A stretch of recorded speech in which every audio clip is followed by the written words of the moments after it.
बिस्मिल्लाहिर्रहमानिर्रहीम, अस्सलामुअलैकुम। मैं फरा और मैं हमजा खुशामदीद कहेंगे आपको सुबह सवेरे अपने प्रोग्राम सुबह सवेरे पाकिस्तान। हमजा, आपको मालूम है अभी जो लेटेस्ट रिपोर्ट्स आई हैं कि अमरीकी सदर डोनाल्ड ट्रंप के बाद आला अमरीकी फ़ौजी अफसर का जो है वो भी पॉजिटिव आया है कोरोना टेस्ट, जिसमें vice commander US coast guard admiral Charles Ray, और वो पॉजिटिव आए। और उसके बाद खासे लोग जिसमें कि सर्विसेज चीफ समेत पेंटागन की आला अस्करी क़यादत भी करंतना में चली गई। ये मतलब मामले की संगीनी सूरत हाल की इस तरह से बढ़ती जा रही है जैसे जैसे टेम्परेचर चेंज हो रहा है। और इसी तरफ इशारा किया है NCOC ने, जिन्होंने कहा है कि शादी हॉल्स और रेस्टोरेंट्स कोरोना के फैलाव के बड़े मरकज़ बन रहे हैं, क्योंकि वहाँ पर समाजी फासले पर अमल दरामद नहीं हो रहा, SOPs का ख्याल नहीं रखा जा रहा। ये वफाकी वज़ीर असद उमर का कहना है कि जो रेस्टोरेंट्स हैं और ये जो शादी हॉल्स हैं, जिस तरह से फरा बता रही हैं कि यहाँ पर एक वजह बन रही है और ये हब बनते जा रहे हैं उसका, कि यहाँ से कोरोना जो है बढ़ सकता। उन्होंने साथ ये भी कहा कि स्कूल्स में SOPs पर खासा बेहतर जो है अमल दरामद किया जा रहा है। तारीफ की है उन्होंने। तो इस हवाले से हम बातचीत करेंगे। सदर रेस्टोरेंट्स एसोसिएशन आमिर कुरैशी हमारे साथ हैं। Good morning and thank you for joining. Aamir Qureshi साहब, बताइएगा, ये रिजर्वेशन सामने आई हैं, तहफ़्फ़ुज़ात हैं NCOC के, क्या रेस्टोरेंट्स की तरफ से इंश्योर नहीं करवाया जा सका कि SOPs पर अमल दरामद हो, मास्क पहने हुए हों लोगों ने? खाना खाते हुए मास्क पहनना मुश्किल काम है वैसे। जी, अस्सलाम वालेकुम, thank you very much for getting me in. पहली बात तो ये है कि मैं असद उमर साहब की बड़ी रिस्पेक्ट करता हूँ, हमारे बड़े काबिल मिनिस्टर हैं वो, लेकिन उनकी इस बात से मैं बिल्कुल भी एग्री नहीं करता कि ये रेस्टोरेंट्स और मैरिज हॉल्स इस कोरोना को बढ़ा रहे हैं, ये इनसे खदशा है। और जिस तरह आपने बात की ना भी डोनाल्ड ट्रंप की कि उन्हें कोरोना हो गया या पेंटागन में हुआ है, ये प्रोमिनेंट फिगर्स हैं जिनको जब होता है तो कोरोना का नाम बढ़ जाता है। इतने गरीब लोगों को हुआ है, वो ठीक भी हो गए, लेकिन मसला तो रहा ये जो रेस्टोरेंट इंडस्ट्री है ना, मैं बताऊँ आपको, ये पाकिस्तान में दुनिया में सेफेस्ट इंडस्ट्री कहलाती है regarding the corona and safety measures में। अच्छा, आप देखें कि पब्लिक ट्रांसपोर्ट, मार्केट्स, अंदरून शहर की मार्केट्स, मुझे बताएं उसका और रेस्टोरेंट इंडस्ट्री का कोई मुकाबला है? SOPs पे अमल दरामद जो है ये government and public joint responsibility है, लेकिन गवर्नमेंट का फ़र्ज ज़्यादा बनता है। प्रॉब्लम किधर है कि जो प्राइम मिनिस्टर साहब, जो हमारे इमरान खान साहब का विज़न है मदीने की रियासत, आप सुने, उसमें मैं समझता हूँ कि जो गरीब आवाम है उसको खैरात से कभी वो खुशहाल नहीं होती, वो इंसाफ से होती है। इंसाफ हमें पहले नहीं मिला। सबसे आखिरी इंडस्ट्री जो खोली गई पैंडेमिक के बाद या उस दौरान, वो ये रेस्टोरेंट हॉस्पिटैलिटी इंडस्ट्री थी।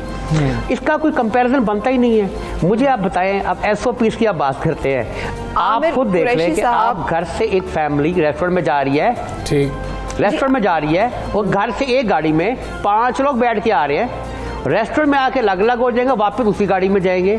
पहली बात यह है कि गवर्नमेंट की रिस्पॉन्सिबिलिटी क्या है कि पब्लिक अवेयरनेस, ये जब कोरोना का ज़रा सा काम हुआ, ख़त्म नहीं हुआ, इन्होंने अवेयरनेस ज़ीरो कर दी है। तो रेस्टोरेंट मालिकान वो क्या करें जब तक पब्लिक अवेयरनेस कंटिन्यू नहीं रहेगी? रेस्टोरेंट मालिकान नो मास्क नो सर्विस तो कर सकते हैं। आपके सामने है कि बरतानिया में भी इकदाम किए जा रहे हैं, ये सिर्फ पाकिस्तान हुकूमत की बात नहीं, आपके सामने ही उन्होंने रोल बैक किया। उन्होंने पहले तो ये कहा कि ईट एंड कंट्रीब्यूट, कि आप रेस्टोरेंट्स में जाके खाना खाएं और हाफ पैसे गवर्नमेंट देगी, लेकिन अब उन्होंने बंद करने की बात करना शुरू कर दी। बिल्कुल सही बात है। आप नो मास्क नो सर्विस भी कर सकते हैं, क्योंकि अगर नो मास्क नो सर्विस हो तो लोग मास्क पहन कर आएंगे। आप डिस्टेंसेस देखें, आप ये बात सिर्फ असद उमर साहब की कहने से नहीं है कि ये बात सच हो गई है। आप प्रैक्टिकली जाके आप देखें रेस्टोरेंट्स के अंदर, पाकिस्तान में इस वक्त मैं समझता हूँ आउटडोर रेस्टोरेंट्स भी हैं, इंडोर रेस्टोरेंट्स भी हैं। आउटडोर में तो इतनी प्रॉब्लम नहीं आती है, जो इंडोर है वहाँ पे हमने फासले मेंटेन किए हुए हैं। लेकिन प्रॉब्लम किधर है कि ये जो गवर्नमेंट ऑफिशियल्स हैं, ओहदेदारान हैं, वुज़रा हैं, इनका पब्लिक के साथ, हमारी एसोसिएशन के साथ राब्ता ही नहीं है।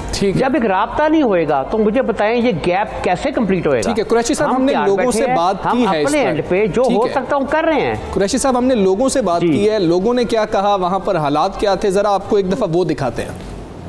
बिल्कुल भी SOPs पे अमल नहीं कर रहे और होटल मालिकान भी इस पर कोई तवज्जो नहीं दे रहे। हमें इन चीज़ों पे नज़र रखनी चाहिए और एक कौम जैसे अगर बीमारी फैलती है तो इसका सबसे बड़े जिम्मेदार हम लोग खुद हैं, हम सब हैं। बस SOPs पे तो अमल हो रहा है, पर ये देख रहे हैं कि कहीं हो रहा है कहीं नहीं हो रहा है। हम डिफेंस से यहाँ खाना खाने आए हैं, यहाँ पे हमें नज़र ये आ रहा है कि SOP पे अमल तो हो रहा है पर सिर्फ होटल स्टाफ तक हो रहा है। खुद से ख्याल रखें अपना और बच्चों का, मास्क वगैरह यूज़ करें, सैनिटाइज़र यूज़ करें। मज़ीद हम लोगों को केयर करनी चाहिए क्योंकि कोरोना दोबारा सर उठा रहा है, तो लोगों को इसको सीरियस लेना चाहिए इससे पहले कि दोबारा ये कोलैप्स कर जाए। SOP पे तो अब देखा जाए तो अमल नहीं हो रहा। आप खुद भी देख रहे हैं कि लोग एहतियात नहीं कर रहे हैं। अब ये है कि केसेस भी बढ़ रहे हैं बहुत ज़्यादा। होना चाहिए, अमल होना चाहिए ज़रूर इसमें। जी ठीक है। अच्छा, मुझे हैरत अंगेज बातें लगी हमजा कि सिर्फ एक हमें शख्स है मास्क पहने नजर आया, बाकी सब कह रहे हैं लोग जो है वो अमल दरामद नहीं कर रहे और उन लोगों में वो भी शामिल हैं वो खुद भी उन्होंने मास्क नहीं लगा रखा। बिल्कुल ऐसे ही है। तो ये हमारा रवैया तो ठीक है। कुरैशी साहब, ये ठीक हो गया। हम अगर ये ना भी माने जिस तरह आप कह रहे हैं कि ये हब नहीं होंगे, यहाँ से कोरोना फैल नहीं रहा होगा, लेकिन SOPs पर तो अमल दरामद नहीं हो रहा है, ये बात तो हमें माननी होगी ना। देखिए नहीं, मैं आपको एग्री नहीं करता इस बात से। SOPs के बारे में जो रेस्टोरेंट के मुलाजमीन हैं, जो मालकान है, वो तो उसको एहतियात कर रहे हैं उसकी।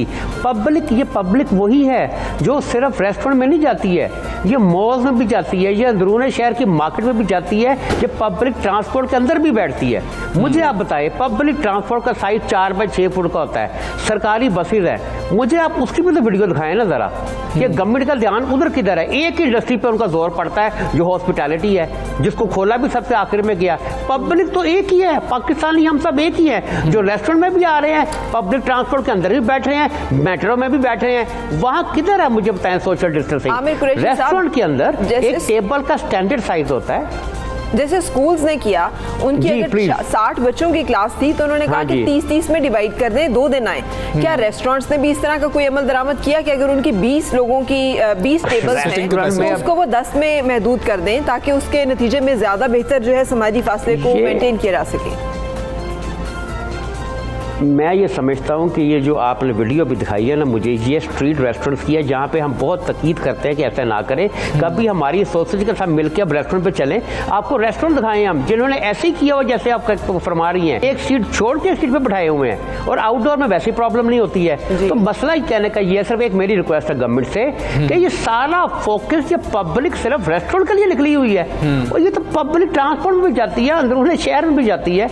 इधर इतना जोर इनका है, ये गरीब देखें जब ये पैंडेमिक में सबसे आखिरी इंडस्ट्री खुली ना, आप यकीन करें एज ए चेयरमैन और president on the behalf of the association, सबसे ज़्यादा खुशी मुझे क्या हुई कि मुलाजमीन को रोज़गार मिला, गरीब छोटे तबके के रेस्टोरेंट खुल गए हैं, ठीक है, सबसे ज़्यादा खुशी हमें हुई है। अब उसको मेंटेन करना सबसे पहले मैं समझता हूँ गवर्नमेंट की रिस्पॉन्सिबिलिटी है, जॉइंटली पब्लिक की भी है। लेकिन आप ये देखें कि अब जब से ये कोरोना थोड़ा सा डिफ्यूज हुआ है, गवर्नमेंट की अवेयरनेस कैंपेन किधर गई है? पब्लिक को जब बार बार आप अवेयरनेस नहीं करेंगे, बार बार गाइडलाइंस नहीं देंगे, टीवी पर इश्तिहार कहाँ गए? आपके चैनल ने भी टीवी पर इश्तिहार चलाने बंद कर दिए हैं। आई एम सॉरी टू से 92 ऐसा नहीं है, हम तो कैंपेन कर रहे हैं, वो भी नहीं है, इस तरह नहीं है, हम अभी तक चला रहे हैं। आमिर कुरैशी साहब आपके साथ वो शेयर करेंगे, लेकिन हमारा कंसर्न भी आप वाला है। हम भी नहीं चाहते कि रेस्टोरेंट इंडस्ट्री बंद हो, इसीलिए आपसे ये बात कर रहे हैं कि हुकूमत ने पहले बंद किया, रेस्टोरेंट इंडस्ट्री को बहुत ज्यादा नुकसान हुआ। अब क्या रेस्टोरेंट इंडस्ट्री को खुद से वो इकदाम नहीं लेने चाहिए? जिस तरह से पहले भी मैं बात कर रहा था कि नो मास्क नो सर्विस, अगर आप करेंगे तो जो लोग वहां पर आ रहे होंगे वो ये सोच कर आएंगे। अभी भी ऐसी दुकानें हैं जहां पर मास्क के बगैर एंटर नहीं होने दिया जाता, फार्मेसीज में एंटर नहीं होने दिया जा रहा। क्या रेस्टोरेंट्स ये नहीं कर सकते? देखें, प्राइवेट कैपेसिटी की लिमिटेशन होती है हमेशा पूरी दुनिया में, पाकिस्तान में भी हैं। हम अपनी प्राइवेट कैपेसिटी में जो बेस्ट हो सकता है वो हम कर रहे हैं। हम लोगों को तईद भी कर रहे हैं, सैनिटाइज़र भी बाहर रखे हुए हैं। हमने यकीन करें मेरे अपने रेस्टोरेंट पर और काफ़ी सारे जो हमारे मेंबर्स, हमने मास्क फ्री रखे हुए हैं। लेकिन ये रेस्टोरेंट हॉस्पिटैलिटी चीज़ ऐसी है कि मास्क लगा के आप खा नहीं सकते हैं। अच्छा, ठीक है, ये अब मैं बात बताऊँ आपको, आमिर कुरैशी साहब, गवर्नमेंट ऑफ पाकिस्तान हुकूमत अगर ये कह रही है, तजवीज़ क्या है? तजवीज़ दूंगा जी मैं, यस तजवीज़ देखें, ये आपकी सेल्फ प्रोटेक्शन है। आपने अपनी हिफाजत खुद करनी है। ये बारहा मैं कह चुका हूँ, चाहे आप रेस्टोरेंट में जाएं, चाहे पब्लिक ट्रांसपोर्ट में जाएं, मार्केट में जाएं, आपने अपनी हिफाजत खुद करनी है। लेकिन जो हमारी रिस्पॉन्सिबिलिटी बनती है एज एसोसिएशन, जो मेरे मेंबर हैं, ठीक है, सेल्फ प्रोटेक्शन की बात है, अपनी खुद करनी है। आमिर कुरैशी साहब, बहुत शुक्रिया। मैंने जैसे जिक्र किया, बरतानिया में उन्होंने इस रेस्टोरेंट इंडस्ट्री खोली। उन्होंने कहा ईट एंड कंट्रीब्यूट, इसलिए कि इंडस्ट्री और उससे मुंसलिक लोगों का रोजगार चले, कारोबार चले। लेकिन फिर उन्होंने ये बरतानिया ने ये सामने बात की, सबसे पहले रेज की कि वहाँ पर इस वजह से कोरोना के केसेस जो है वो बढ़े और दूसरी लहर जो है वो आई, जिसके बाद उन्होंने महदूद किया और वहाँ पर पाबंदियाँ लगानी शुरू की। तो ये एक इंटरनेशनल एक मामला है, जिसमें बात आमिर कुरैशी साहब भी ठीक कह रहे हैं कि अपनी जिम्मेदारी है। आप बाहर जाएं तो सोशल जो डिस्टेंसिंग है उसका ख्याल रखें। अभी हमें एक ब्रेक की तरफ जाना है, फिर हाजिर होंगे। Stay with us.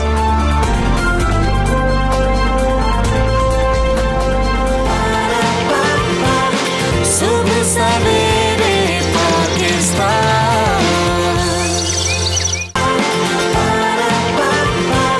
सुबह सवेरे पाकिस्तान।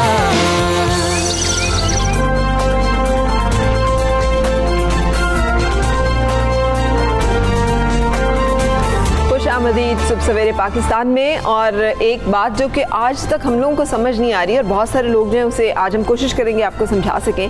पाकिस्तान ज़रूरी मुल्क है, गंदम की पैदावार के लिहाज से 8वें नंबर पर है, लेकिन गंदम यहाँ पर है वो नायाब होती चली जा रही है। पहली दफ़ा है कि देसी गंदम जो है उसके नर्ख 2400 रुपये मन हो गए हैं। और हमजा, अगर आपको याद हो, हुकूमत ने 1400 रुपये पर मन के हिसाब से इसका रेट मुकर्रर किया था। सरकारी जो मुकर्रर करदा नर्ख हैं उनसे तकरीबन 900 से 1000 रुपया ज्यादा चले गए हैं। पिछले साल की बात की जाए ना, तो जब 2000 रुपए फी मन ये गंदम दिसंबर में पहुंची थी ना, तो उस वक्त बहरान की बातें आ रही थी। और इस दफा अभी अक्टूबर है, पहला हफ्ता है, और ये 2400 रुपए फी मन जो है। और उससे भी ज्यादा हैरत अंगेज बात है कि 40 लाख टन खरीदी, लेकिन ओपन मार्केट में फिर भी गंदम जो है वो नहीं आई। फिर फसल आने के थोड़े 2 से 3 माह के अंदर दोबारा हमें गंदम जो है वो खरीदनी पड़ गई। हमने मजीद 8 लाख टन दरामद करने की जो है वो भी बात की। सवाल बहुत सारे हैं इसके साथ जुड़े हुए, जो कि हम पूछेंगे अपने एक्सपर्ट से। चेयरमैन एग्री फोरम पाक डॉक्टर मोहम्मद इब्राहिम मुगल हमें ज्वाइन कर चुके हैं। Thank you very much. Doctor साहब, बताइएगा कि ये क्या हुआ कि गंदम की पैदावार के बावजूद गंदम हमें खरीदनी पड़ गई, ऐसा क्या हुआ? इसका ब्लंट जवाब तो ये है कि इमरान खान साहब की हुकूमत को नाकाम करने की एक साजिश है। अच्छा, मैं बड़ा लफ्ज़ बोल गया हूँ। साजिश कैसे है? ये प्लानिंग का फुकदान था। किसके एंड पे? सेक्रेटरी फेडरल लेवल पर जो फूड सिक्योरिटी का है उसकी तरफ से, और चारों सूबों के एग्रीकल्चर के जो सेक्रेटरी हैं उसकी तरफ से। अच्छा, आज हम जो 8 लाख टन गंदम इंपोर्ट करने की बात करते हैं, ये तो अब फिंगर टिप्स पे आ गया है कि एक पाकिस्तानी औसतन बच्चा बड़ा डालकर साल की 124 किलोग्राम आटा या गंदम खाता है, और 24 से 26 किलोग्राम वो चावल खाता है, और तकरीबन 20 से 22 किलोग्राम वो चीनी खाता है, दाल 5 से 6 किलोग्राम खाता है। जब ये सारे स्टैटिस्टिक्स एस्टेब्लिश हो चुके हुए हैं, और आप अक्टूबर में आजकल अगली फसल की बिजाई फिर शुरू हो गई है। आपकी बिजाई जब शुरू होती है और हार्वेस्टिंग जाके अप्रैल में होती है, आपके सामने सारी किताब खुल के आई होती है कि जी मेरी पॉपुलेशन 22 करोड़ आवाम है, इसको 2 करोड़ 70 लाख टन 124 किलो के हिसाब से आटा या गंदम चाहिए, और मैंने इतनी पैदा करनी है। लेकिन मुसीबत एक और है, आप हंसेंगे इस पर, वो महकमा के जो ये तखमीना लगाता है कि गंदम कितनी बिजाई हुई, इसकी कितनी पैदावार आई और टोटल प्रोडक्शन इतनी आएगी, वो सेक्रेटरी एग्रीकल्चर को ही रिपोर्ट करता है महकमा। और वो महकमा अगर ये रिपोर्ट कर दे कि जी बिजाई कम हुई है या प्रोडक्शन कम आ रही है, तो जिस बात को वो रिपोर्ट कर रहा है ये तो उसकी एक कंप्लेंट होगी। लिहाजा किस तरह आप समझ सकते हैं कि ऐसे हालात में आप ये एक प्रॉपर अंदाज़ा लगाएं। क्रॉप रिपोर्टिंग डिपार्टमेंट है, उसका एक डायरेक्टर है, ही directly reports to the secretary agriculture. अच्छा, वो कैसे हिम्मत करे जाके कहने की जी के एरिया कम है या प्रोडक्शन कम आ रही है? छुपाओ यार इस बात को, दिसंबर आ रहा है, मेरी ACR आ रही है। लिहाजा मैं ये समझता हूँ। और दूसरी बात, फर्क 5 से 8 लाख टन का था। जब इन्होंने गंदम की, देखे पंजाब का सेक्रेटरी एग्रीकल्चर है, मैंने सुना ये है कि उसको ये नहीं पता कि गंदम का पौधा होता है कि दरख्त होता है। अच्छा, he is the secretary agriculture. Federal level पे फूड सिक्योरिटी का जो सेक्रेटरी है, जिंदगी में मेरा ख्याल है उसे पता नहीं होगा कि रहीम यार खान सबसे ज़्यादा या जंग सबसे ज़्यादा गंदम पैदा करने वाला ज़िला है, और कभी वहाँ वो गया भी हो। मुगल साहब फरमाइएगा, ये सब कुछ सेक्रेटरीज के हाथ में ही है, उनके ऊपर जो वजीर लगे हुए हैं जो कि फूड सिक्योरिटी के इंचार्ज हैं या फिर सूबाई वजीर खुराक हैं, क्या वो इतनी सलाहियत नहीं रखते कि इन चीज़ों को देख सकें कि मुनासिब बर वक्त इकदाम और फैसले किए जा रहे हैं? नहीं, गवर्नमेंट को इतनी आराम से बेवकूफ़ बना लिया जाता है। हाँ जी, हाँ, सच्ची बात बताऊं, ऑनेस्टली स्पीकिंग, सेक्रेटरी बोलता है इंग्लिश, अच्छा, और वजीर जो है उसके लिए ये प्रॉब्लम है। सेक्रेटरी आम गपशप लगा रहा होगा तो पंजाबी बोलेगा, कोई आम बंदा दोस्त थोड़ा करीबी आ गया तो उर्दू पे आ जाएगा, मिनिस्टर आएगा तो फौरन अंग्रेजी पे स्लिप कर देगा। मैं सेक्रेटरी फूड साहब का महमूद वकास या वकास महमूद उनके पास गया प्रोक्योरमेंट से पहले। अच्छा, मैं उन्हें बताना चाहता था कि ये कोई इसकी कास्ट नहीं है, मैं अपनी गाड़ी पे आया हूँ, अपना वक्त है, आपको मैं बताने आया हूँ कि क्या क्या मिस्टेक्स नहीं करनी, आपका एक्सपीरियंस नहीं है। और उनका जवाब आगे से ये था कि मुगल साहब वी नो एवरीथिंग। अच्छा, वो एवरीथिंग तो हो गई। जब देखा पंजाब का फूड डिपार्टमेंट का खरीदारी का target 45 lakh ton, 4.5 million ton था, 5 लाख टन इन्होंने कम खरीदी। किसी सेक्रेटरी फूड की पेशी हुई, उसकी एक्सप्लेनेशन कॉल की गई। अगर सूबा पंजाब में 2 करोड़ टन तकरीबन, पाकिस्तान में 80% गंदम जो है वो पंजाब पैदा करता है। बिल्कुल। अच्छा, अगर पंजाब ने अपनी प्रोडक्शन का टारगेट पूरा नहीं किया, क्या सेक्रेटरी एग्रीकल्चर की एक्सप्लेनेशन हुई? नहीं हुई। किसने करनी थी? किसने करनी थी? ये चीफ मिनिस्टर ने करनी थी ना जी। चीफ मिनिस्टर ने क्यों नहीं की सर? क्योंकि वजीर तो कहते नहीं। सलाह क्या हुई कि जब ये प्रोक्योरमेंट हो रही थी तो उस वक्त फूड के मिनिस्टर की छुट्टी करा दी गई, सेक्रेटरी ने शिकायत लगा दी, क्योंकि फूड का उस वक्त का जो सेक्रेटरी था वो एक बहुत बड़े रिटायर्ड जस्टिस का दामाद था। वो सब एक और भी तो फैसला किया गया ना, वो फैसला ये था कि फ्लोर मिल्स पे गंदम खरीदारी पे पाबंदी लगा दी गई। 40 लाख टन हुकूमत ने खरीदी, बाकी गंदम कहाँ गई? देखें जी, कहाँ है वो गंदम? मैं यही कहना चाहता हूँ कि फूड डिपार्टमेंट ने हर तरीके से माल बनाया, हर तरीके से माल बनाया।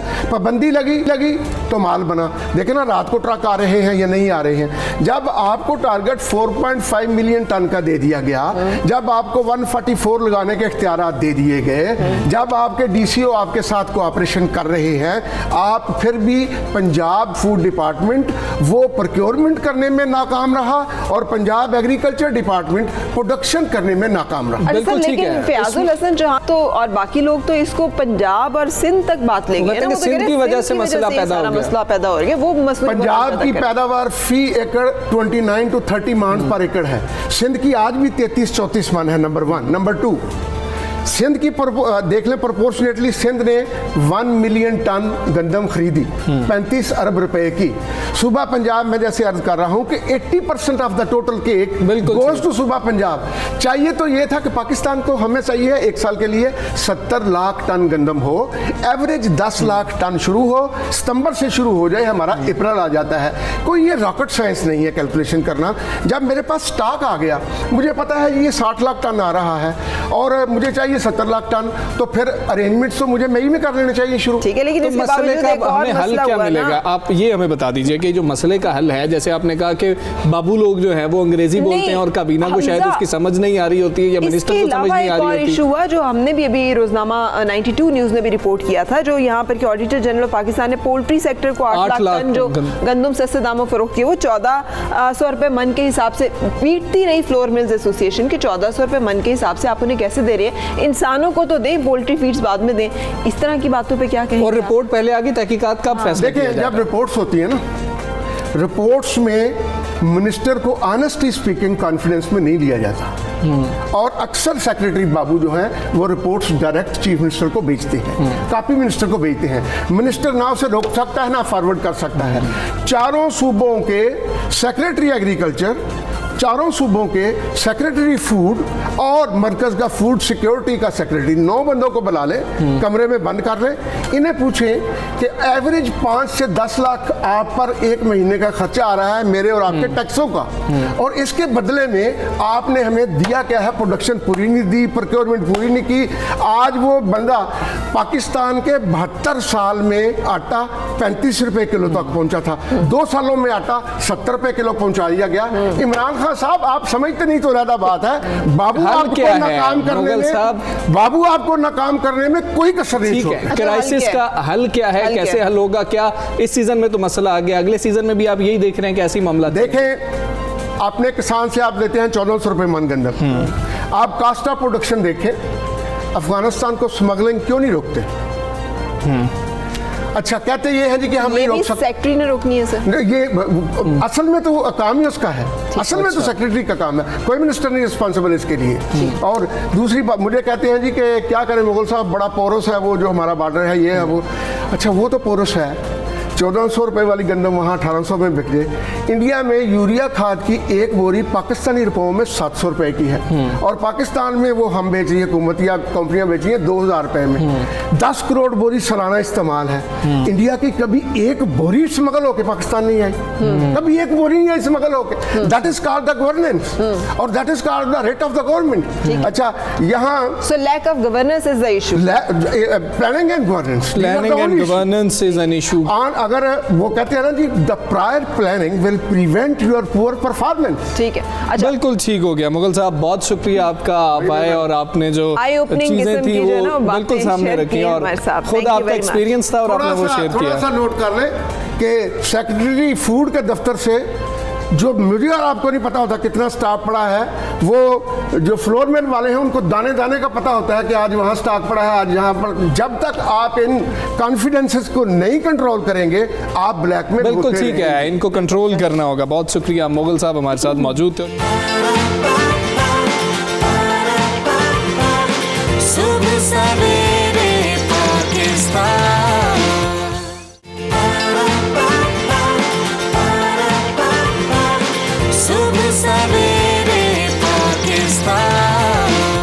अच्छा, अभी जो हमें पता चल रहा है ना, वो ये कि यूटिलिटी स्टोर्स पर भी महंगाई की बातें आज बात होगी ये सारी वफाकी काबीना के सामने। और यहाँ पर आटे का 20 किलो का थैला जो 60 रुपये महंगा करने की बातें सुनाई दे रही, 860 रुपये का हो जाएगा। घी की कीमत 170 से 180, और यूटिलिटी स्टोर्स पर चीनी जो है वो 9 रुपये फी किलो महंगी करने की तजवीज़ है। ये सारी वो बातें हैं जिसके ऊपर फिर एहतजाज होते हैं, और एहतजाज किया गया। और तनख्वाहें कम हैं जी, हम अफोर्ड नहीं कर सकते। सरकारी मुलाजमीन एहतजाज कर रहे हैं, उनकी जानिब से इस्लामाबाद में पार्लियामेंट के सामने गुज़श्ता रोज़ एहतजाज किया गया। बड़ी तादाद में सरकारी मुलाजमीन वहाँ पर मौजूद थे, और कुछ उनको जो है मुंतशिर करने के लिए वहाँ पर इस फोर्स का इस्तेमाल भी किया गया था, और फिर मुज़ाकरात हुए हैं जिसमें डिवीज़न हो गई। कुछ लोग जो हैं उन्होंने मान ली उन बातों को, कुछ लोग अभी भी एहतजाज कर रहे हैं। लेकिन ये क्या मामलात हैं, इस हवाले से हम बात करेंगे रहमान बाजवा से, सरबराह कोर कमेटी वफाकी सेक्रेटेरिएट मुलाजमीन।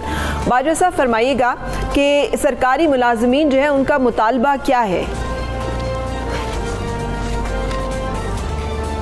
अस्सलामुअलैकुम जी, हमारा जो बेसिक मुतालबा है, तनख्वाहों में इजाफ़ा तो है। हमारा जो बेसिक मुतालबा है तनख्वाहों में इजाफ़ा, तो एक तरफ हम लोग जो सरापा एहतजाज हैं वो डिस्क्रिमिनेशन बिटवीन पे एंड अलाउंसेस के हवाले से हैं। अच्छा। मेंस के हमारे वफाक में जो एग्जेक्टिव ऑफिसेज़ हैं, जिसमें prime minister office, national assembly, senate, NAB, FIA, तमाम सूबों के जो सिविल सेक्रेटेरिएट्स हैं, इनकी तनख्वाहों में 200 गुना, 300 गुना, किसी को एग्जेक्टिव अलाउंस के नाम पे, किसी को इन्वेस्टिगेशन अलाउंस के नाम पे इजाफ़ा किया गया हुआ है। ठीक है, हमारा मुतालबा ये है, बल्कि ये हमारा भी मुतालबा नहीं था, गवर्नमेंट के डॉक्टर इशरत हुसैन साहब हैं इंस्टीट्यूशनल रिफॉर्म्स कमेटी के सरबराह, उन्होंने सेक्रेटरीज कमेटी रिफॉर्म की और उनको टास्क दिया कि ये जो तफरीक है मुलाजमीन की तनख्वाहों में, इसको ख़त्म किया जाए। ठीक। 1.4 मिलियन मुलाजमीन है, यानी कि 14 लाख मुलाजमीन हैं। 11 लाख मुलाजमीन इजाफी तनख्वाहें जो हैं वो ले चुके हैं। सिर्फ 3 लाख मुलाजमीन ऐसे हैं जिनकी तनख्वाहों में तफरीक, ठीक, उस तफरीक को ख़त्म करने के हवाले से सीरीज़ ऑफ मीटिंग्स हुई सेक्रेटरीज कमेटी की, जिसके अंदर उन्होंने ये डिसाइड किया कि इमीडिएट रिलीफ दिया जाए मुलाजमीन को। 23 जनवरी की ये मीटिंग थी कि मुलाजमीन को इमीडिएट रिलीफ दिया जाए 120% का, जब तक इनकी तनख्वाहें बराबर नहीं होती, और कम्प्रीहेंसिव पे स्केल इनका बनाया जाए।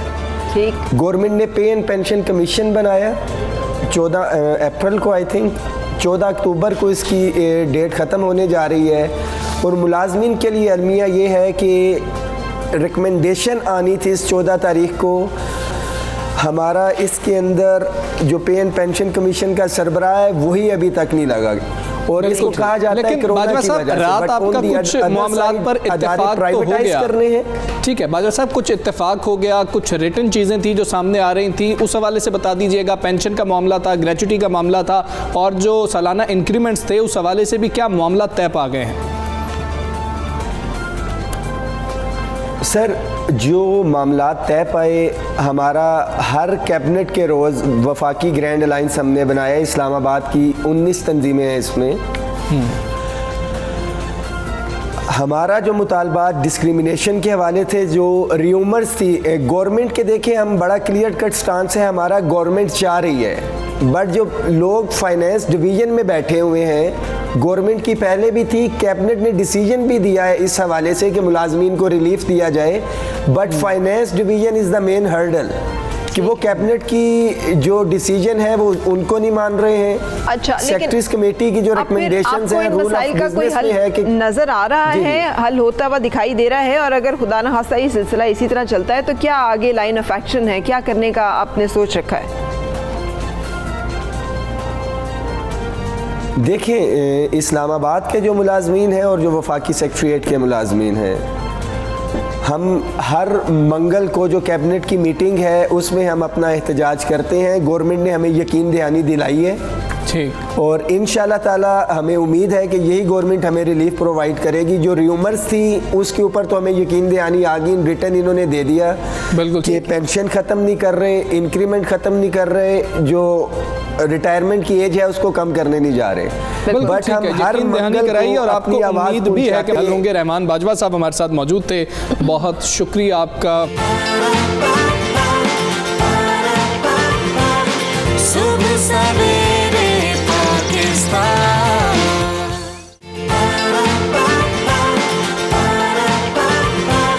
सुबह सवेरे पाकिस्तान। फरा एक और बहुत अहम मामला है, वो है फ़ज़ाई आलूदगी का, जिसका हम जिक्र करते रहते हैं। मसले को तो हम एड्रेस करें, लेकिन हवा जिसमें हम सांस ले रहे हैं अगर उसमें भी आलूदगी का तनासुब जब ख़तरनाक हद तक चला जाए, और आपको मालूम है हमजा के अमरीकी तहकीकाती इदारे की रिपोर्ट के मुताबिक जो 5 सर फहरिस्त ममालिक है जिनमें फ़ज़ाई आलूदगी में ख़तरनाक हद तक इजाफा हो रहा है, पाकिस्तान उनमें शामिल है, जिसकी वजह से बहुत सारे लोग, हम सब लोग, लेकिन ख़ास तौर पर 5 साल की उम्र से लेकर 10 साल तक की उम्र के जो बच्चे हैं, 5 साल से कम उम्र के बच्चे जो हैं, तकरीबन 10 लाख से ज़ायद बच्चे हैं जो मुतासर होते हैं। ये उन्होंने फैक्ट्स एंड फिगर्स दिए, लेकिन ये आपके सामने इस वक्त स्क्रीन पर सूरत हाल है जो कि पंजाब के समेत केपी बहुत सारे इलाकों में है। इस वक्त जो हम बात कर रहे हैं वो ख़ास तौर पर बात कर रहे हैं अदालत उज़्मा के नोटिस की, जिन्होंने के नोटिस लिया। 3 रुकनी बेंच था जिसमें चीफ जस्टिस गुलजार अहमद, जस्टिस एजाजुल एहसन और जस्टिस फैसल अरब, और इस बेंच ने जो समाअत की उसमें उन्होंने बहुत इस पर अपनी रिजर्वेशंस का इज़हार किया। जस्टिस फैसल अरब ने यह भी कहा इसमें कि अगर कोरोना ना भी होता, जिस वक्त हम पेशावर में दाखिल हुए हम फिर भी मास्क लगाते कि फ़ज़ा इतनी ज़्यादा आलूदा थी। फिर उन्होंने बिलियन ट्री सुनामी का भी जिक्र किया उसमें, और उन्होंने कहा कि वो किधर है, हमें तो नज़र नहीं आ रहा। और आपको मालूम है हमजा के ऑडिटर जनरल की एक रिपोर्ट जो है वो गवर्नर केपी के सामने पेश की गई है, जिसमें उन्होंने बेज़ाब्तगियों के बारे में बात की है, और वो बेज़ाब्तगियाँ हुई हैं नर्सरीज़ को, जो अदायगियाँ की गई हैं जो प्रोजेक्ट्स के हवाले से, जिससे इस प्रोजेक्ट को बहुत नुकसान पहुँचा है, और उन्होंने कहा कि उस पैसे को वापस लिया जाए। सो इस तरह की बहुत सारी बातें हम वैसे सियासी तौर पे भी सुनते रहते हैं, लेकिन अब ऑडिटर जनरल की एक रिपोर्ट अगर इस तरह से आ रही है तो इसका मतलब है कि माली बेज़ाब्तगियों की तहकीकात होनी भी चाहिए, खासतौर पे जब चीफ जस्टिस जो है वो भी इसके बारे में। और ये हम पेशावर के एयर क्वालिटी इंडेक्स की बात कर रहे हैं, अगर कराची और लाहौर की बात की जाए वो भी उससे कहीं ज़्यादा है। लाहौर में तो गुज़श्ता बरस छुट्टी भी करनी पड़ी, बच्चों को स्कूल नहीं भेजा गया, बच्चों को कॉलेजेस नहीं भेजा गया कि जी कि फ़ज़ा इतनी ज़्यादा आलूदा हो चुकी थी, 400 से ज़्यादा एयर क्वालिटी इंडेक्स जो था वो तजावुज़ कर गया। स्मोक जो है उसमें जो आपका बागा एरिया है वो 200 के करीब तो अभी भी पहुंच चुका है, जो अभी रिपोर्ट्स आई हैं। हम बात करेंगे शौकत यूसुफजई से, पाकिस्तान तहरीक इंसाफ के रहनुमा हैं शौकत यूसुफजई साहब। Good morning, thank you very much for joining. मुझे बताइएगा कि पेशावर में कारकर्दगी की अगर बात की जाए तो बड़ा मसला है कि फ़िज़ाई आलूदगी के खात्मे के लिए बिलियन ट्री जो है वो सुनामी की बात की गई थी। ऑडिटर जनरल की रिपोर्ट जो है वो कह रही है कि आपने उसके जंगलात में बदइंतज़ामी हुई है, नर्सरीज़ को ज़्यादा अदायगी की गई है। ये जो पेशावर में फ़िज़ाई आलूदगी का मसला है, इस हवाले से क्या कहेंगे आप? बिस्मिल्लाहिर्रहमानिर्रहीम। देखें, पहली बात तो ये है कि दरख्त तो जंगलात के अंदर हो गए हैं और जंगलात के अंदर आज भी हम इस चीज़ के कायल हैं कि अगर जिसको शक है, अगर कोई रिकॉर्ड मांगना चाहता है, हम रिकॉर्ड देने के लिए भी तैयार हैं। लेकिन आपको फिगर्स वाइज भी देखना चाहिए कि 2019 से पहले क्या सूरत हाल थी, 2013 में हमारी हुकूमत है, उससे पहले कितनी कटिंग होती थी जंगलात की, उसके बाद ये जंगलात में इजाफा कितना हुआ, ये सारे फिगर्स हैं हमारे साथ मौजूद भी हैं सारे। और फिर कार्बन का जो रेशो है, अगर आप देखें 11 मिलियन टन जो है वो जो मुख्तलिफ पौधे हैं जो जंगलात है उनसे लिए जाते हैं और 3 मिलियन टन जो है कार्बन जो है वो कन्वर्ट किया जाता है पौधों में, वो है बिलियन ट्री सुनामी से लिया जाता है। तो अगर हम सिर्फ 2 सालों के फिगर भी देख लें, जैसे 2019 अगस्त में ये 39.5 था और फिर उसके बाद अगर अगस्त 2020 में आप देखें तो ये 36.5 था। तो ये सिर्फ ये नहीं कि हमने जंगलात को बचाया है या जंगलात को लगाया है, जंगलात में इजाफा किया है, ठीक ठाक इजाफा किया। और ये ऐसे फिगर्स हैं कि अगर किसी को शक है तो हम रिकॉर्ड देने के लिए तैयार हैं। कोई कहता है जी हमें नहीं पता है कि बिलियन ट्री सुनामी कहाँ पे पौधे लगाएंगे, वो भी हम बताने के लिए तैयार हैं। ये ऐसी चीज़ें कि छुपाई नहीं जाती है। जंगलात अल्लाह के फजल से हमने इसमें इजाफा भी किया है, इसका तहफ़्फ़ुज़ भी किया है और इन्वायरमेंट के अंदर काफ़ी चेंज लेकर आए हैं। एक ज़माना था जब आप वहाँ जाते हैं, पहाड़ों पे जाते हैं, कितनी तबाही होती थी, वो सारी चीज़ें अब आहिस्ता आहिस्ता कम होती जा रही है। जंगलात की कटाई रुक गई है। 2013 से कबल जंगलात के हालात देखते तो बहुत ज़्यादा कटाई होती थी, वो सारी चीज़ें 95% तक हमने ठीक है। शौकत यूसुफज़ई साहब, इस वक्त ये बात अपोजिशन नहीं कर रही है, अपोजिशन तो ये बात करती रही है, बिलियन ट्री सुनामी पर सवालात उठाती रही है, लेकिन अब चीफ जस्टिस पाकिस्तान ने सवालात उठा दिए। उन्होंने ये रिमार्क्स दिए कि कहाँ है बिलियन ट्री सुनामी। तो आप नहीं समझते कि जो केपी हुकूमत है उसकी साख पर बहुत बुरा असर पड़ेगा अगर ऐसे सवालात होने लग गए कि आलूदगी तो यहाँ पर मौजूद है?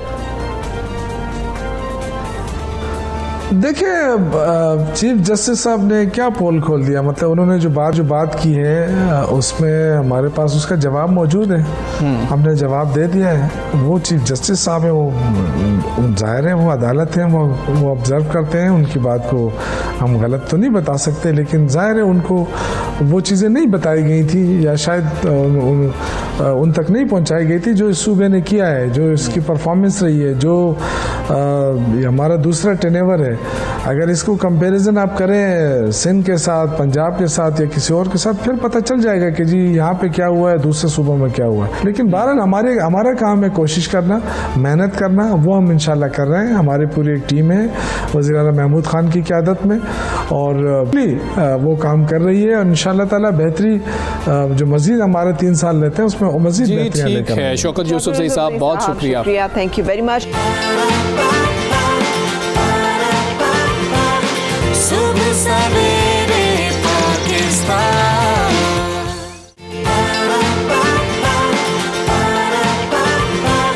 सुबह सवेरे पाकिस्तान। माहिर माहौलियात भी हमारे साथ हैं राफ़े आलम अनमार साहब। राफ़े साहब, thank you very much for joining. मुझे बताइएगा कुछ कि अभी धान की कटाई जो है वो भी इन प्रोग्रेस है सर, तो आपको लग रहा है कि कुछ पेशगी इकदाम किए जा रहे हैं? फ़िज़ाई आलूदगी की बात की जाए, लाहौर की बात की जाए, पंजाब की बात की जाए, स्मोक के ख़तरे की बात की जाए, तो आप इस बारे में मुतमईन नज़र आते हैं? नहीं, बिल्कुल नहीं जी। कमेटी बिठाने से हवाई आलूदगी बेहतर नहीं होती।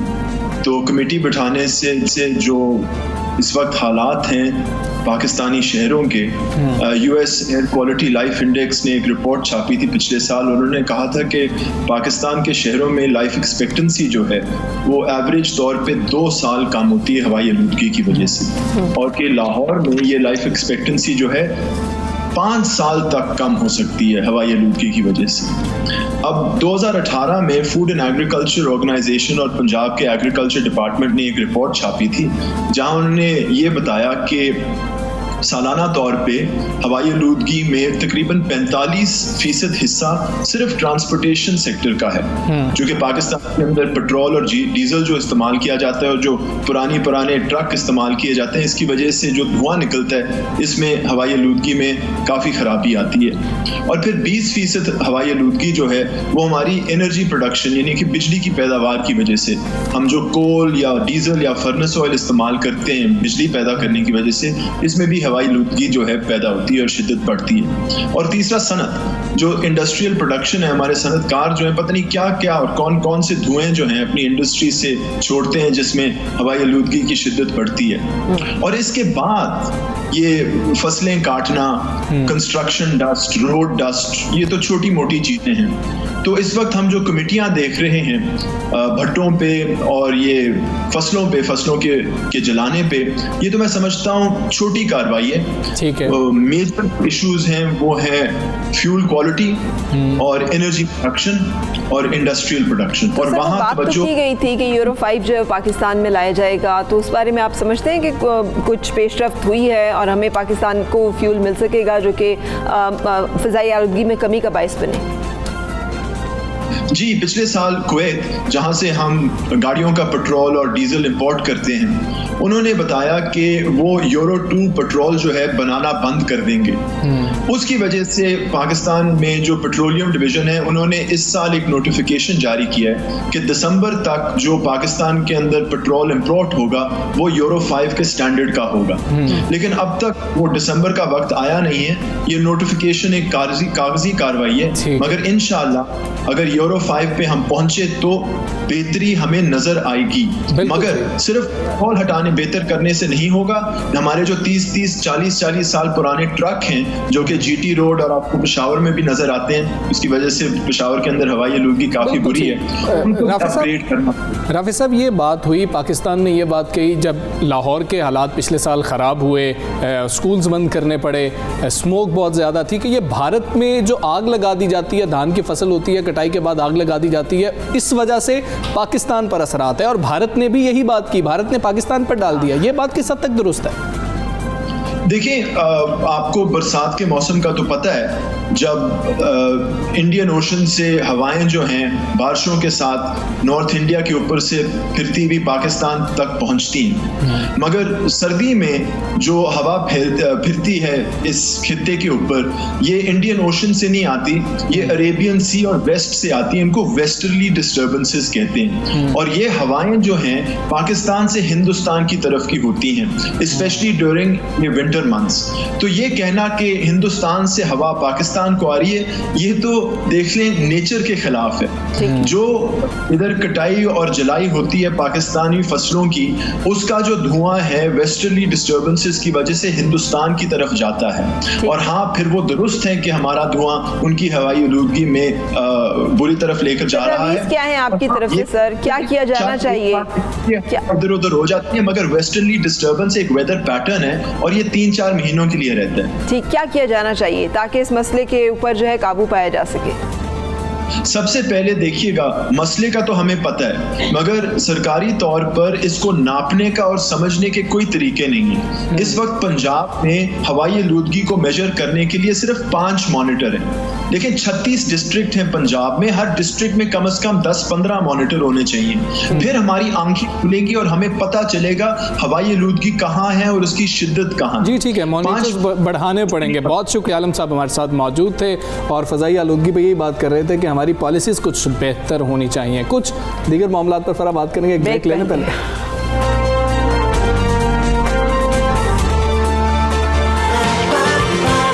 सुबह सवेरे पाकिस्तान,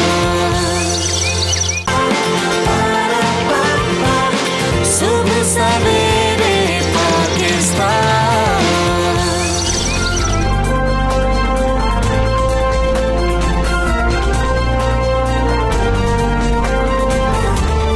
खुशामदीद सुबह सवेरे पाकिस्तान में। और अब जो हम आपके साथ स्टोरी शेयर करने वाले हैं ये कामयाबी की वो दास्तान है जिसने मेरा तो ये यकीन पक्का कर दिया अल्लाह ताला की ज़ात पे कि जो चीज़ आपके नसीब में लिखी है वो आपको मिल के रहनी है। और एक रात में किस्मत वाकई बदलती है। और शोहरत की देवी जो है आप पे किसी भी वक्त मेहरबान हो सकती है। कौन जानता था कि जवेरिया अली ने एक तस्वीर खींची एक इस्लामाबाद में एक ऐसी जगह पे जहाँ पर कि ढाबा बिल्कुल छोटा सा ढाबा, वहाँ पर चाय बनाते हुए एक नौजवान की नीली आंखों खूबसूरत शख्सियत के मालिक, और वो रातों रात इस तरह से मशहूर हो गई कि फिर पूरे पाकिस्तान में उनका नाम हम लोगों ने अरशद खान चाय वाला के नाम से जो है जाना, जिन्होंने कि अब अपना रेस्टोरेंट भी खोला है और उसका नाम भी चाय वाला ही रखा है। तो हमारे साथ हैं अरशद खान हमारे साथ हैं। अरशद अस्सलाम वालेकुम। आप किधर गायब हो गए थे? आपने मॉडलिंग भी की, अब फिर से कैफ़े बना लिया है, ज़रा बताइएगा आप किधर गायब हो गए थे? वालेकुम सलाम। नहीं, मैं कहीं भी गायब नहीं हूँ, यहाँ पर था, बस मसरूफियात में थी, कैफ़े की मसरूफियात में लगे हुए थे, उसके डिज़ाइन वगैरह चल रहे थे और भी काफ़ी सारे काम चल रहे थे। मैं यहीं पर था, बस मसला ये था कि मीडिया पे नहीं था। अच्छा अरशद खान, पहले तो बहुत बहुत मुबारक हो, इसलिए कि एक ढाबे पे चाय बनाने से लेकर आप अपने चाय मालिक कैफ़े बनने का मालिक बनने तक का ये सफ़र जो है ये सिर्फ आपके लिए नहीं बहुत सारे पाकिस्तानियों के लिए एक इंस्पिरेशन है कि वो भी कर सकते हैं। तो मुझे बताएं इसमें क्या क्या सफ़र में क्या क्या चीज़ें मरहले तय किए हैं, क्या बताना चाहेंगे लोगों को अपनी कहानी? देखिए, लोगों को तो मैं यही बताना चाहूँगा कि मुझे तो मेरे साथ जो भी हुआ जिया अली जैसे कि मेहरबान हुई, वो एक वसीला बनी, बाकी अल्लाह ताला की बहुत बड़ा करम है जो कि अल्लाह ताला ने मुझे दिया। उसके बाद फिर स्ट्रगल भी करनी पड़ती है, मेहनत भी करनी पड़ती है। मैं मेहनत कर कर के यहाँ तक पहुँच गया हूँ, जो कि एक कैफ़े नहीं, मैंने पूरा ब्रांड लॉन्च किया है। उसके बाद ये आल पाकिस्तान में हर शहर में इसके फ्रेंचाइज ओपनिंग होगी इंशाल्लाह, जो कि नेक्स्ट हमारा मरी में आ रहा है। अच्छा, वेरी गुड। तो अरशद आप खुद कहाँ पर होंगे? क्या वहाँ पर आप खुद फिर से चाय बना रहे हैं या नहीं बना रहे? आप बाकी लोग जो हैं आने वाले कस्टमर्स को चाय पिलाएंगे? देखिए जी, मसरूफियात मेरी तो अभी फ़िलहाल बहुत ज़्यादा मसरूफियात है, जो कि ये हमारी कैफ़े है, इसका डिज़ाइन हो रहा है, अभी तो ये रेडी हो चुका है, 10 को इसकी ओपनिंग है। अब नेक्स्ट भी हमारे मसरूफियात बढ़ते जा रहे हैं साथ साथ। ठीक। अच्छा ये बताइएगा, वो हमारी पंजाबी में कहावत है ना कि जिस चाय में चाह ना हो उसका कोई फ़ायदा नहीं होता। तो आपकी चाय की रेसिपी क्या है? लोग चाय खाना पे चाय वाला जो है उस पर आएंगे चाय वाला पे, तो क्या ख़ास चीज़ उन्हें वहाँ पे मिलेगी? आपके हाथ की चाय होगी या उसकी रेसिपी कुछ शानदार होगी?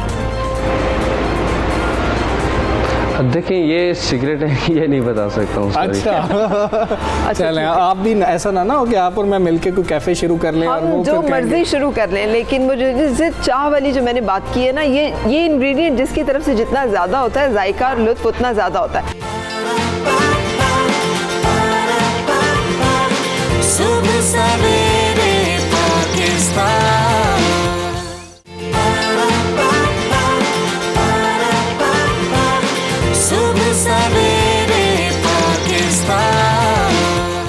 अच्छा, और बताइएगा कि कुछ इसके अलावा भी सोचा है कि मॉडलिंग कंटिन्यू करनी है आपने? कि ये जो आपने एक इरादा किया था शोबिस का, वो बिल्कुल ही खैराबाद कह दिया उसको और बिल्कुल ही अब कारोबार करना है? नहीं, अभी जो है ना वो मॉडलिंग भी कर रहा हूँ, साथ में एक्टिंग भी कर रहा हूँ। अभी मेरी सॉन्ग की भी शूट है, रात को कैफ़े में ही है। काम मॉडलिंग का भी चल रहा है, साथ साथ में एक्टिंग का भी चल रहा है।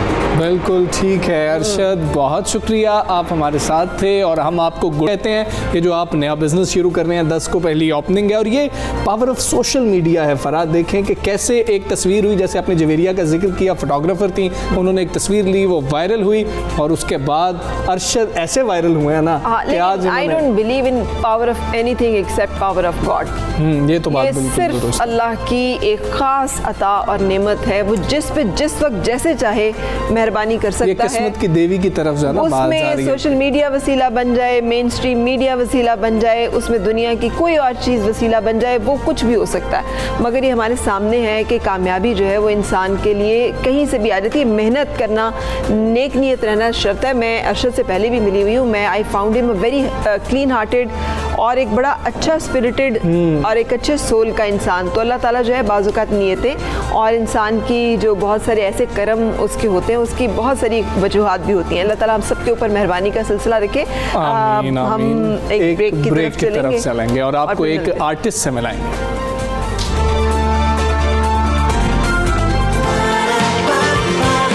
सुबह सवेरे पाकिस्तान,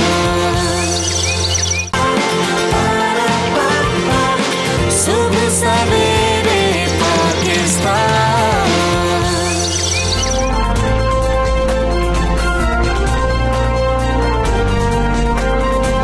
खुश आमदीद सुबह सवेरे पाकिस्तान में। और अब हम आपकी मुलाकात कराएंगे एक ऐसे फ़नकार से जिनको ये एजाज़ रहा है कि नस्ल दर नस्ल इनके ख़ानदान में गायकी चलती रही और फिर नुसरत फ़तेह अली खान साहब के साथ एक लंबा रिश्ता। और ये बाकायदा शागिर्द हैं उस्ताद नुसरत फ़तेह अली खान साहब के, और इनके जो वालिद साहब हैं उस्ताद फरीद उर्फ भाग साहब जो हैं वो फरीद जो हैं वो सेकंड हारमोनियम पे मौजूद रहे हैं 25 साल।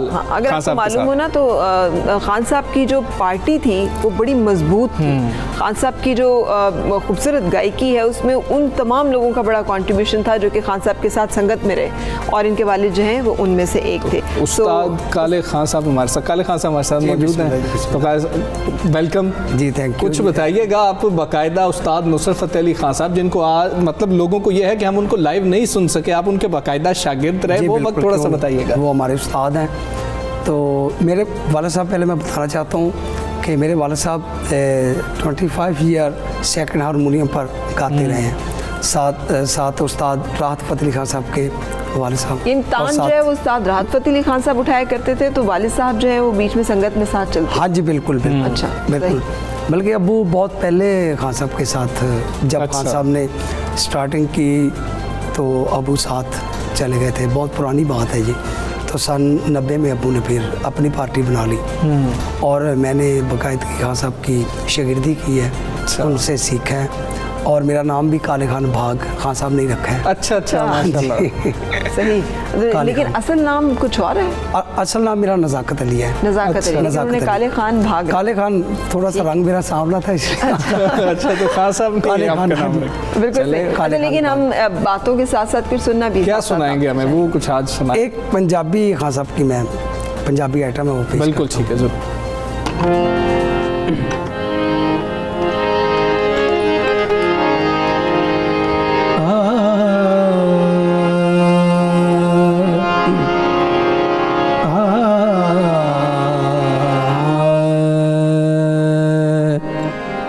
Sagamara ni re sa ni da gamare ni re ga re ni da madani re gamare ni re ga sa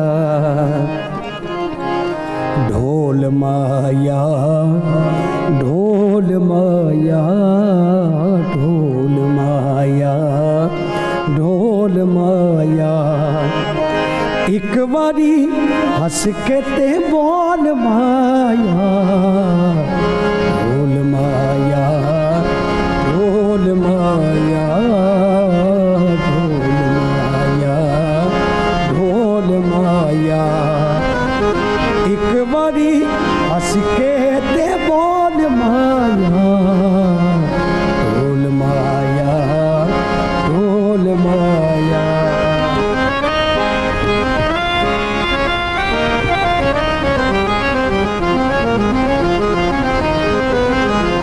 केड़ी गल्लों गुस्से होयो दस चन मेरे तेरिया मैं तेरी या तू हंस चन मेरे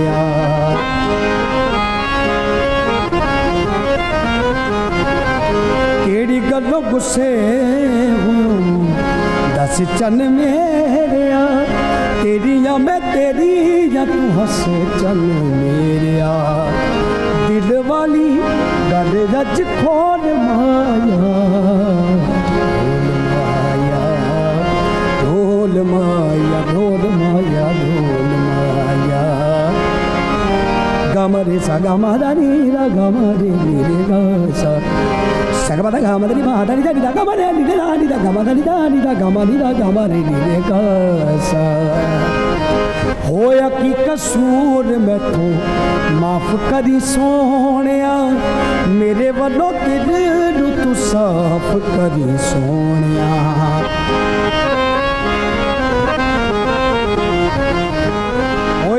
कसूर मैथों माफ करी सोनिया मेरे वालों दिल नूं तू साफ करी सोनिया जिंदड़ी मलूक ना तू रोल माया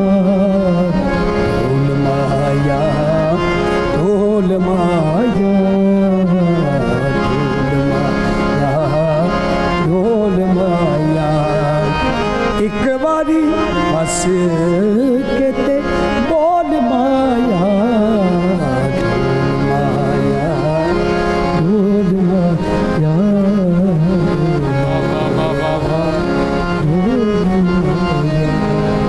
क्या बात है खान साहब, क्या बात है माशाल्लाह।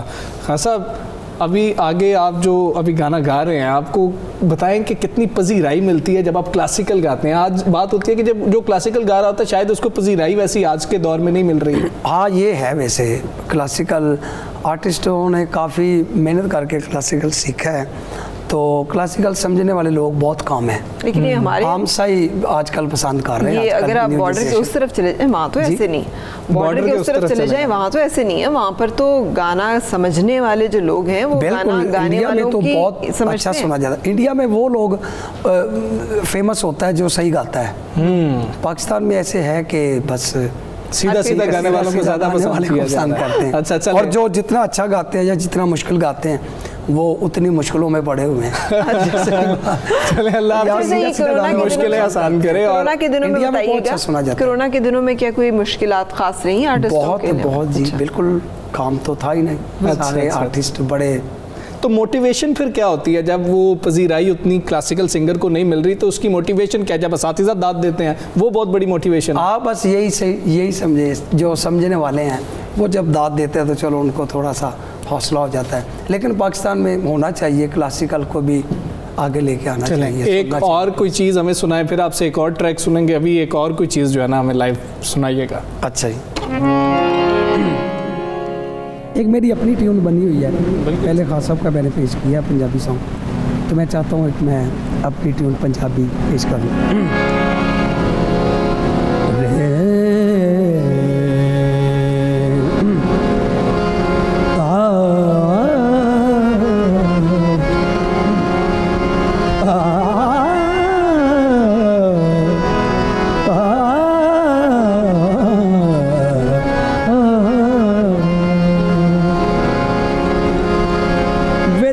बाजो चन्ना लुक लुक रोवा वे तेरे बाजो चन्ना लुक लुक रोवा बछोड़े ना दे दाग सारे, बछोड़े ना दे दाग सारे अंजुआ नाल धोवा तेरे बाजो चन्ना लुक लुक रोवा बछोड़े ना दे दाग सारे, बछोड़े ना दे दाग सारे हंजुआ नाल धोवा वे तेरे बाजो चन्ना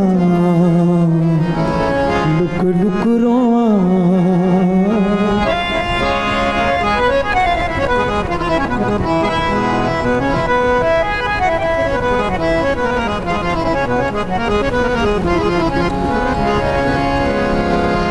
जिंदड़ी नू रोग लगे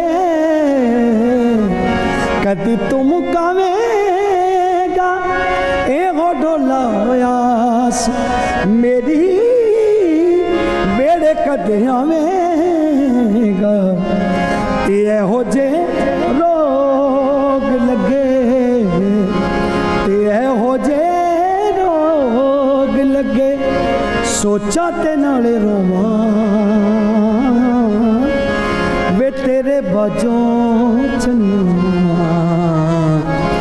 लुक लुक रोवा व छोड़े यादे दाग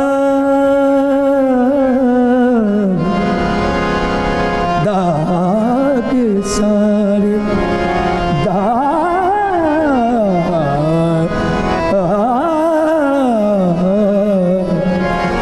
छोड़े जाते दाग सारे हंझूआं नाल धुआं वे तेरे बाजों चना लुक लुक रोवां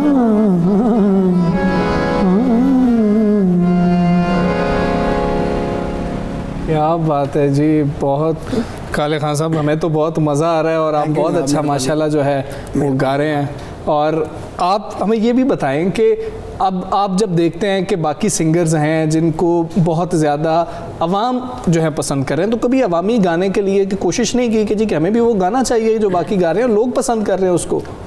ये तो है इंशाल्लाह। मैं कोशिश कर रहा हूँ, न्यू सॉन्ग मैं बना रहा हूँ इस तरह के जिस तरह आजकल लोग सुन रहे हैं। अच्छा, लेकिन काले खान साहब पूरी दुनिया में जो कव्वाली सिन्फ है वो बहुत मशहूर है, और ना सिर्फ मशहूर है बल्कि अब तो और भी ज़्यादा मकबूल होती चली जा रही है। देखिए खान साहब, नुसरत फ़तेह अली खान साहब के पुराने ट्रैक्स भी लोग उसको अगर लेकर आते हैं रीमिक्स के साथ तो ज़्यादा पसंद किए जाते हैं, सराहते हैं उसको। तो ये एक ऐसा जॉनरा है जो पाकिस्तान का दरबारी म्यूज़िक, पाकिस्तान का सूफ़ी एक म्यूज़िक का जो ब्लेंड है, ये पूरी दुनिया में बड़ा मशहूर है। ये इंशाल्लाह ये काम चलता रहेगा कव्वाली का, क्योंकि ख्वाजा गरीब नवाज, ख्वाजा मोइनुद्दीन अजमेरी, तो उन्होंने ये सारा सिलसिला कव्वाली का शुरू किया। बिल्कुल ऐसे, तो इंशाल्लाह ये बढ़ता ही रहेगा ये कव्वाली का, बल्कि यूरोप में बहुत ज़्यादा कव्वाली लोग सुन रहे हैं। बिल्कुल ठीक, बुल्ले शाह के, वारिस अली शाह के कलाम यूरोप में बहुत सुने जाते हैं, और कव्वाली ज़्यादा यूरोप में बहुत हो रही है, काफ़ी लोग जा रहे हैं। मैंने भी काफ़ी की जो कव्वाल पार्टियां हैं जी, और पाकिस्तान के जो कव्वाल हैं वो बड़े सुने जाते हैं, बड़े पसंद किए जाते हैं। पाकिस्तान की जो कव्वाली है खास करके पंजाब की कव्वाली। चलें जी, काले खान साहब बहुत शुक्रिया आपका, आप हमारे प्रोग्राम में आए, गुड लक आपके लिए। और मुझे और फरा को जो है इजाज़त दीजिए आज के प्रोग्राम से। अल्लाह हाफ़िज़। Have a good day.